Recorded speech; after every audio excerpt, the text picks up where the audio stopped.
Number ఎనల్ నుంచి ఒక different type of question ఇక్కడ ఉంది, అబ్జర్వ్ చేయండి. ఇక్కడ 69 153 76 నెక్స్ట్ వాల్యూ ఏందని అడుగుతున్నాడు. బాగా అబ్జర్వ్ చేయండి. ఇక్కడ లాజిక్ ఏంటంటే ఇక్కడ ఖచ్చితంగా ఈ రెండింటికి ఇంటర్లింకింగ్ ఉంటుంది. అది ఎలా ఉంటుందో చూద్దాం ఒకసారి. సో ఇక్కడ ఏంది లాజిక్ అంటే 69ని మనము 3తో మల్టిప్లై చేస్తే వచ్చేటువంటి వాల్యూ ఎంత అంటే ఇక్కడ మనకు 207 అనమాట.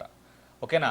నెక్స్ట్ ఈ 207 నుంచి 6 ఇంటూ 9ని మనం సబ్ట్రాక్ట్ చేయాలి. 6 ఇంటూ 9 ఎక్కడిది ఈ రెండు అనమాట. ఎంత 54. అంటే ఇప్పుడు 207 మైనస్ 54 ఇక్కడ ఎంత అంటే మనకు 153 అవుతుంది. సో ఇది ఏ లాజిక్ అవుతుందో సేమ్ లాజిక్ ఇక్కడ అప్లై చేయాలి. అప్పుడు ఏమవుతుంది 76 ఇంటూ 3 అవుతుంది. సో 76 ఇంటూ 3 228 అనమాట.